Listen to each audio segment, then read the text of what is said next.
विधानसभेला जो काय आमचा विश्वासघात झाला, विधानसभेमध्ये जी आमची फसगत झाली आणि आम्ही गाफील राहिलो, त्यातून आम्ही बरंच काही शिकलोय। त्यामुळं प्रत्यक्षपणे जिल्हा परिषद, पंचायत समिती आणि नगरपालिकांच्या निवडणुका जाहीर होण्याची वाट बघायची नाही।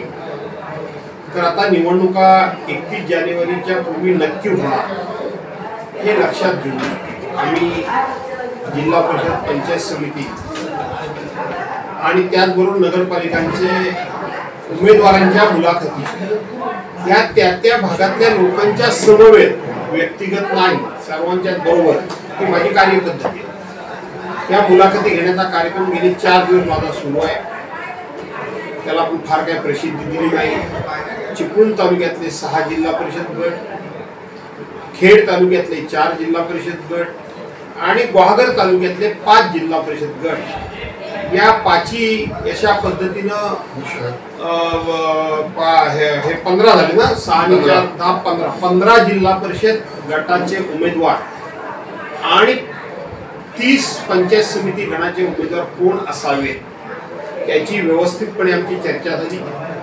मला असं वाटलं होतं की आमच्याकडे सत्ता नाही आणि काही मंडळी आमची ही पलीकडचे लोक चोरून नेत आहेत, त्यामुळं आम्हाला उमेदवारांची वाणवा भासेल, पण तसं झालं नाही।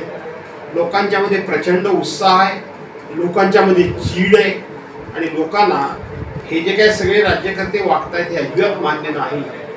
त्यामुळं आमच्याकडे मोठ्या प्रमाणामध्ये उमेदवार आहेत, पण त्या सर्वांचं मिळून म्हणणं असं आहे की आम्ही जरी एखाद्या जागेवर 5-5, 10-10 उमेदवार तयार झालो असलो तरी सुद्धा पक्ष जो निर्णय देईल तो आम्हाला मान्य असेल।